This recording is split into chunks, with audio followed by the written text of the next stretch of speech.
Hello, just a very quick intro to let you guys know we're doing another one of these Ramblelog things. Basically, a couple of people asked us what our thoughts on Arcane were, which we found kind of amusing, considering we reviewed Arcane on our podcast Nothing But Static several weeks ago. We know you guys, we get it now. You guys, you're not listening. We understand. It's fine. We have that. So what I thought I'd do to make it a bit easier to access, because obviously it'd be lost in the middle of another podcast episode. I've snipped that whole bit out and I've stuck it on here, so it'll be easy for you guys to find if you're into that sort of thing. So this is our review of Arcane. Keep your eyes on the channel because next week, analyzing Avatar, when I can say it right, is coming back. The first episode is 1 week away. Unless you head over to our Patreon right now, I'm going to shill that while I'm here. Why not? Go give us money and you can hear the first episode of Analyzing Avatar right this second. If you're already on the Patreon, what are you listening to this for? Analyzing Avatar's back. Go listen to that. So there you go. Thanks everyone for listening and enjoy the episode.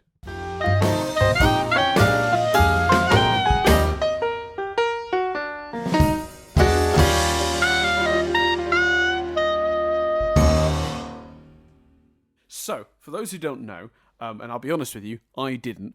Arcane is based on a video game called League of Legends. Now, I don't know anything about League of Legends, and was immediately put off because, generally speaking, video game adaptations are bad, as a rule.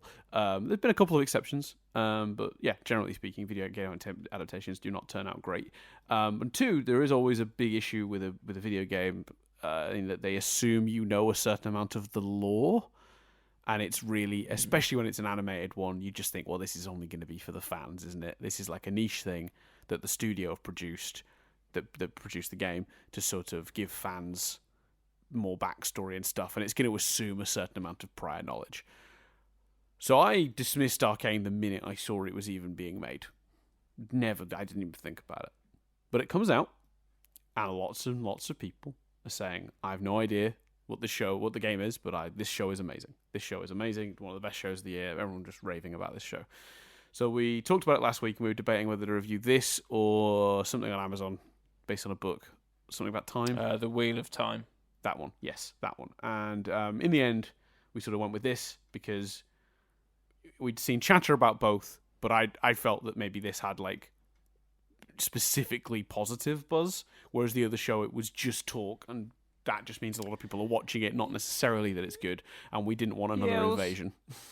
Also, we didn't feel like there was an out of the two of them. Even if Arcane was bad, it would be more of a discussion than the Wheel of Time, which because it was bad. Arcane's kind of interesting in itself because it's like it's a video game thing, and how much of our dislike for it would be our lack of knowledge. You know, there was something interesting in reviewing a show based on a game. So rather than the Wheel of Time review, which would be me going, it's Game of Thrones like, innit? Not really for me. Which is what that review I think we both felt like we knew what we were going to say about Wheel of Time before we saw it, which isn't fair, and the show might be wonderful. So, you know, it takes that with the intended pinch of salt. We listened with Arcane. If people have seen it, love it, let us know, and maybe it will appear on a Shows We Missed episode. Yeah, that's a good idea. Yeah, let us know if you want us to review Wheel of Time. But I say that with a slight snigger because I just feel like I don't feel like anyone cares enough to even go to that. Another reason we didn't pick it. Yeah. So with a certain amount of enthusiasm from people on social media and other places, I sit down and pop on Arcane with low expectations.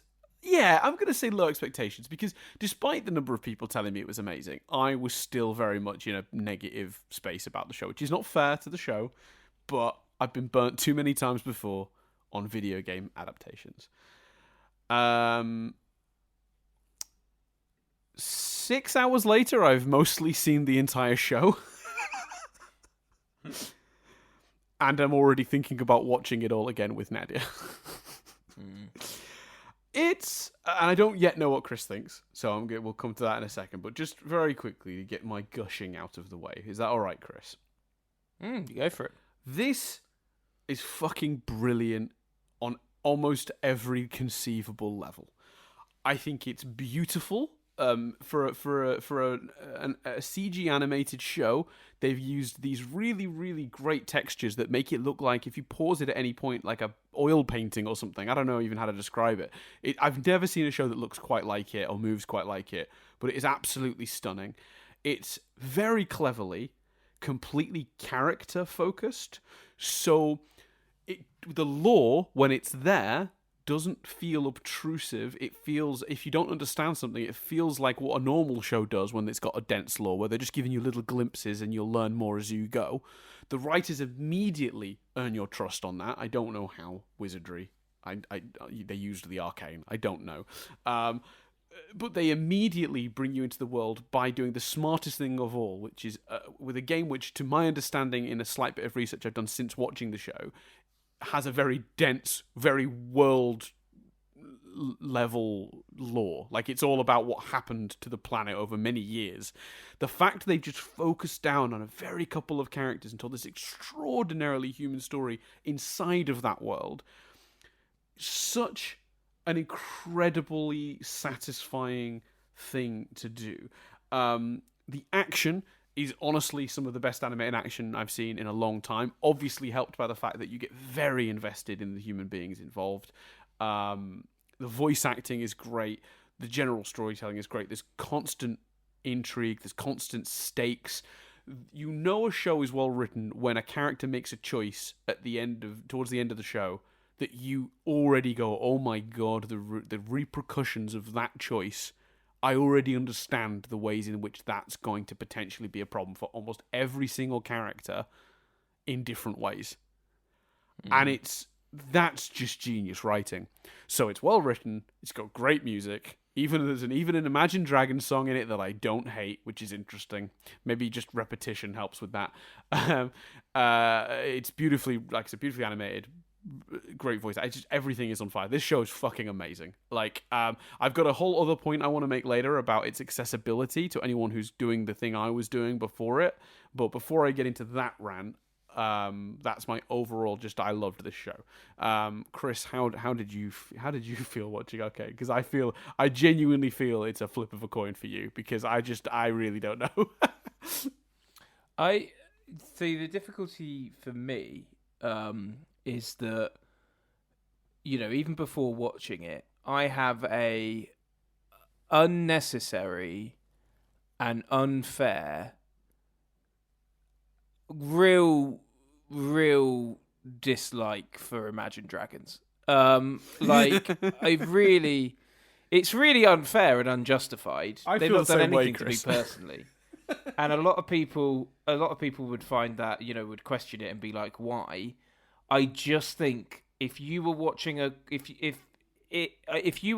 low budget dystopian sci-fi movie and there was a scene where a band were playing in the bar, this is the band that the director would choose to play, and it's really unfair and unjustified, and I'm sorry. It's very jarring. Yeah. So when I hear that theme tune, I'm like, and like you, it's annoyingly catchy. I'm not denying that either. Best Days of Our Life, incredibly catchy song. Did they do best? Yeah, I think they did Best Days of Our Life, because there's another song by another band called On Top of the World that everyone thinks is Imagine Dragons, and it's not, and that winds me up as well. And that's not Imagine Dragons' fault. Right, hold on. No, American Authors. Did you accidentally? Did you think we were reviewing an Imagine Dragons album? Well, yeah, this is what I'm saying. So this is really, you can see why them doing the theme was an issue. And then when that song then appears in an episode, it's like, oh god. Right, to clarify, Imagine Dragons very quickly, just to get the Imagine Dragons stuff out of the way while we're doing that. So they do the theme for the show, which is fine. It's just like a normal show intro where it cuts to multiple sort of imagery. It's not physically what's happening in the show. It's just like, echoes of like hints of the stories and the characters and stuff set to an Imagine Dragons song. That's fine. The one bit I did kind of go, oh no, was when they literally animate Imagine Dragons into an episode playing a song as a character does something with the song happening in the background. That was fucking insane. That's the only thing in the whole show I went, ooh. It was upsetting. And just to clarify it, because so Best Day of My Life is not an Imagine Dragons song, and it winds me up when people think it is, even though I think I just did that. That's by a band called American Authors. Imagine Dragons song is On Top of the World. Now, that being said, because that shouldn't have anything to do with my review of the show, but I'm just saying, they're in a difficult starting position. I think it's brilliant. I like think that it's I went beautiful. into the show with a negative thought because of my history with video game media, like being adapted badly. You went into the show with a negative opinion because you don't like Imagine Dragons. Yeah. And I like some shit music, so it's something about it. But even then, I can't deny the songs are catchy. Well, I know because I remember Radioactive and just being like, that is such a, you can't not hear that song and want to sing along. It's a catchy song. Completely. Yeah. Oh yeah, completely. I don't deny. Yeah. But it's brilliant. It's beautifully animated. The plot will constantly surprise you. Like you'll make this noise quite a lot throughout the show, in really fun, imaginative ways. There's so much. Would you depth say to that the you character. imagine dragons? I don't need to imagine dragons. There's some dragons on display. It's not literal dragons. Just the characters are so big. They're dragon-like. I don't know. That analogy went away from me. But I just think the depth of the show and the characters is stunning. And I think in terms of, because I had a slight thing with the video game of it all, but the really clever decision they made, as far as I can tell, is it's a prequel. Because I watched the first 3 episodes, Dan, not knowing it was, a prequel or anything. And I'm sat there going, what the fuck is the game? Right. What plot of this is the thing that people are doing? Because it's got so much more depth to that, because they literally, as far as I can tell, I think from what I briefly read, they literally went, let's take the world before it and explore that and make it about characters, make it about people. It feels epic. I would compare it to Game of Thrones in a really good way, in that it invests you in a wide range of characters very quickly. And I think it's done through brilliant writing, and the animation being so on point. There's also, it's like someone thought about the themes as well. That's what I love, especially after coming out of Flux, where there's just no themes on display. There's just no thematic sense to any of it. The themes in this, in terms of themes about family, how different things play off of each other, even the choices of names for certain characters, and the fact that I don't even want to give that example. One character has a name that I think you could draw parallels with another character, another fictional character. And I don't need to know the game to get that. And I imagine there's probably a shitload in here for the people who play the game as well. But none of it is done in an inaccessible way. Like how in Foundation, it kind of is. I struggled with, Foundation, I think, was a show that I watched and went, this makes a lot more sense if you've read the book, I imagine. Yes. Not You the imagine case dragons. with this. Yeah, exactly. You imagine the dragon on the best days of your life. No, that's American Authors, On Top of the World. But with this, Is it? The question though is it radioactive? I imagine it's more textured, if you know those things. I imagine there's, the references, but there was another show that did it really well, but I can't remember now. But I can't remember what show it was that we praised for it. But it's that thing of, if you see this moment and you've watched the game, you understand a bit more about what that moment means. But you do not, as someone who has no idea the game even existed until, 2 weeks ago, you do not need to know the games to understand this show. And that makes it so damn accessible. And fundamentally, it's about families feuding. It's about class structure. It's about some of the most universal topics and themes, we've seen. and that are out there, and it really works for that reason. Coupled in with some of the most beautifully animated sequences I've ever seen. Now, don't get me wrong. There's one moment in particular where the animation style drastically changes, and it visually is beautiful and stunning. If I'm nitpicking, if I'm chucking in a nitpick, because we've, praised this show a lot, there's a fight sequence where the animation style changes so dramatically that I'm going, this looks incredible. Like, as a sequence, this is one of the best sequences I've seen this year. But bit weird to change your animation style, like for one scene in the entire show. With that scene specifically, not to give anything away, but I think the intention is that the bit that's in a different style. Yes, I know. It's a flashback. Yeah. So it's how there's been other flashbacks now. But there's been other flashbacks in the show where they've not changed the visual style. Right, but I think in this case it was a flashback to their childhood, so they gave it a kind of childlike sheen. To sort of, I loved it. I wouldn't nitpick that moment, but I understand. Yeah. So I'm sure people could levy some nitpicks at it. Yeah. But there's always going to be someone defending those nitpicks. As we just saw there, because it's beautiful and brilliant. Chris, would you say it's made you a believer from the 2017 Imagine Dragons album Evolve? I would not say that, Dan.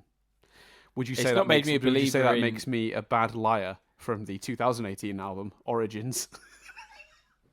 You know what? I mean, if you look, anyone can Google Imagine Dragons. It's fine. But there will be. Here's the thing, Dan. There's going to be Imagine Dragon fans out there, not happy with me for my dislike of them. Sure. That are not going to be happy that when naming song titles, you're coming up with things like Believer and Bad. Believer was a single. Yeah, Believer. Look, mate, I googled Imagine Dragons. These are the first songs that came up. I didn't have to delve into the B list, the B sides for these titles. Here's a point, right? Yes. Here's a point, Dan. They've named a song on that album, Evolve. I've got it here. Final song. It's called Dancing in the Dark. Why would you... And it's not a cover. It's by them.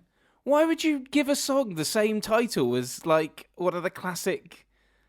a classic song like Dancing in the Dark? Like, that's strange to me. Like, was no one in the room going, that's Springsteen, isn't it? Shouldn't we think of another name? That's all I'm saying. To the Imagine Dragons fans, I would add at this point, I'm so sorry. Track from Smoke and Mirrors. Chris thinks he's on top of the world, but really he's just part of the Machine song from Origins. I'm really enjoying this. And if he keeps shitting on Imagine Dragons, he'll be lonely from Mercury Act 1. Yeah. Right. Yeah. But to make to get out of that. You know what, Dan? I was going to do the same thing. Yeah. But so I clicked on a random album, Smoke and Mirrors, and I was going to do the same thing, but I can't. Do you know why? Here are some of some of the songs titles from that album. Shots, Gold, Polaroid, Friction, Dream, Trouble, Summer. There's like 5 songs with more than one word. If you're struggling to find titles that are longer, I don't know why. From the album Evolve. Well, maybe I just need some second chances from the album Smoke and Mirrors. There he is. We did it, everyone. We did it. Congratulate us. So very quickly there, to sort of talk about more on because I was asked on the Discord about whether it's accessible or not, because there's a few people that didn't know the games and were saying like, oh, you've sat through it now. You seem to enjoy it. I made it clear I liked the show last week. I tweeted about it and stuff. People are put off by the idea of its association with League of Legends, because League of Legends is... I'm beginning to understand that League of Legends has it's not a game... It's one of those games where the gameplay and the plot are like almost two different things that exist. So the gameplay, you're in these battles that are in these random fantasy-seeming worlds, and you're picking champions. But if you look into the champions, in quote marks, histories, each of them has these really dense backstories that are all written in text. and if you piece them all together, you pick up the history of the entire world that this game is based in. Like, it's very strange. So it all seems very complicated, it seems to have a reputation for being dense once you start delving into its story, even though from a gameplay perspective, the story is often secondary to the gameplay. It's just a lot of fighting, battling, like arena battling, is my understanding of it. Now, if I'm wrong, please forgive me. I'm feigning. I'm going to have to play the ignorance card here. I've done limited research to try and just get a sense of what game this was, because I, like Chris, had questions about, where the gameplay is in any of this. So I had to do a little bit of looking around to try and understand more about where this comes from. But my response to that, yeah, but to be fair, you couldn't watch the show and delve into the game as well. I mean, you're just you're a working man. 100%. Which is a bonus track on Imagine Dragons' first album, Night Visions. Oh, you thought we were done? We were just getting started. I wish Just Getting Started was the name of a track. Let me double check. Probably is. It's probably someone's. So, to come back to the people who asked, how do you sell me on this? Because I also am hesitant, because I know League of Legends has got a dense lore when you look into it. Where do you start? Is this accessible? So, first of all, I will say the only times I genuinely felt, oh, is this a thing from the game, was when the characters picked up really distinct, specific weapons. And I went, oh, that's probably a thing they have in the game. Fans of the game were probably going oh, when are they going to get that thing they get? Oh, there it is. So that happened a couple of times, but that's very minimal. I was expecting, however, to feel a lot more about them forcing that stuff in. When it was around the character development, because I was thinking a lot of the hand of the writer. We talked about this a lot in analyzing Avatar. The idea that sometimes the way that characters make odd choices that don't quite feel like the choices they would make, and the reason they're making those choices is because the writer wants to get them from A to B, but can't think of a smooth way to do it. Now, when you're creating a thing from scratch, you can adjust what point A and point B are until they're in a really neat line, and you can draw a simple one between them, right? You can craft a clean, sensible route that makes sense for the character from A to B when you're creating a thing from scratch, because you're choosing what A and B are. Yeah? So when you have a show like this based on a game where B is defined, because B is the characters as they are in the game. And this is true of prequels as well as adaptations that take this approach. You don't have that luxury. So you have to be, one, very careful what you choose as A, because you need to be able to convincingly get us from A to B without us ever feeling the hand of the writer. And I genuinely think that would be a challenge for any writer, regardless of how talented they are, to have these characters that are already in this position, they're already developed, and go, well, how do we get them to there? But what I think they do is they designed really clever, natural arcs that are pushed forward by the story in really sensible and logical ways. So all of the characters' choices, they always make sense, and as a result, you never see the seams. You never feel the writer's hand behind a character pushing them in a direction. It feels very natural and correct when they make the choices they make and do the things that they do for each character. And as a result, you combine that with the thing I said earlier about, you don't feel like you're missing huge amounts of information if you're uninitiated, because they keep the show focused on the characters and sort of personal journeys, so the world building stuff that's happening in the background just feels like normal television structured world building, where you're getting little hints every now and then, and you're building a bigger picture of the wider world is as time goes on. That's just standard storytelling.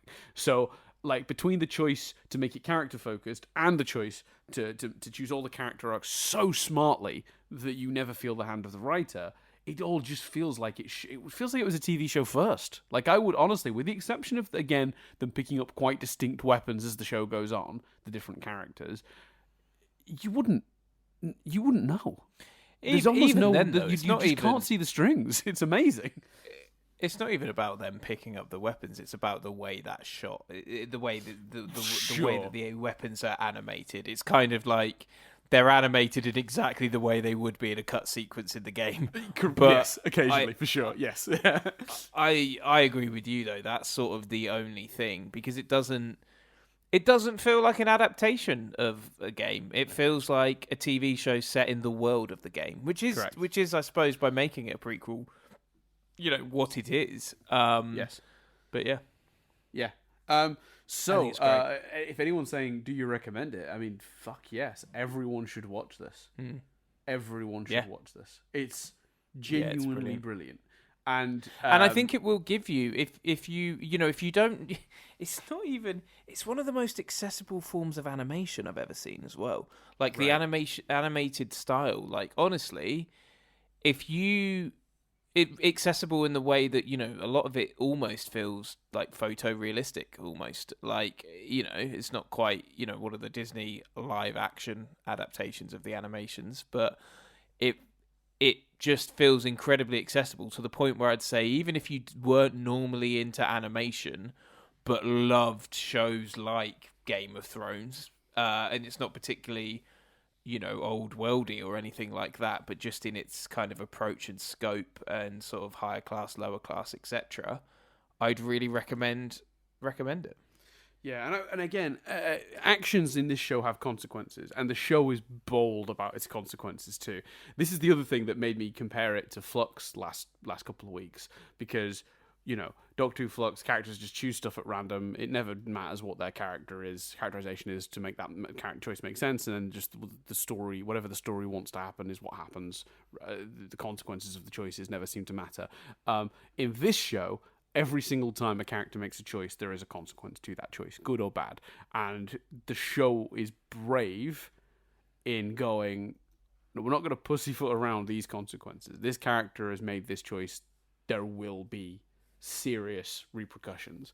And that means, as the show goes on, you honestly feel like anything is possible in any given scene. Just, you know what I mean? Like, there's tension constantly, because there's, like, in this, and fully enough, even though I personally, Game of Thrones is kind of like something I would struggle to compare to this show, but in one way I would say that it's Game of Thrones is, you recall in Game of Thrones, obviously, the choice in the first season to kill a major character that was quite, I mean, it's God knows how many years old now. I feel like I can potentially spoil Game of Thrones at this point, but I'll keep it vague just in case. But they kill a major character, and from that point on, anything goes, right? Arcane also creates the sense, not through the same technique, but the sense that anything can happen at any time, and that nothing and no one is safe, and all of the structures even of the world, not just the people, but the actual political structure of the world is just on a knife edge at all times and could collapse at any minute. And any character relationship could collapse at any minute, because they're all on this incredible knife edge. And as all these characters make choices, you're constantly feeling waves of like drama. And then what all that they're doing as well is drama is being executed from these stories, and then they're actually like jumping on that and doing stuff with the drama that comes from each of those things. It's so good. It's so good. It's really hard to like review something when it's this good and not just sound like a weird sycophantic. Like, I loved it so much, but I really did. Like, it's great. I thought about it for days after I watched it. I'm really pumped to rewatch it with Nadia. Like, it's such a good show. Yeah, no, it's brilliant. I echo everything Dan said, especially his recommendation. Out of curiosity, when I last spoke to you, it wasn't too long ago, you hadn't seen much of it yet, or you hadn't seen it, so you must have blasted through it pretty quickly as well. Oh yeah, like 4 days or something. Yeah. I watched it really quickly as well. So yeah, I've really, I've had very little sleep, but I knew you'd seen all of it, and it felt like a show I needed to watch all of it to review properly. Yeah. So I will say as well, they don't fuck it up at the end as well. It's a really satisfying season finale. And there is a second season coming. It's probably going to be a little bit of a wait, which makes me sad, but it's excellent, and I can't wait for more.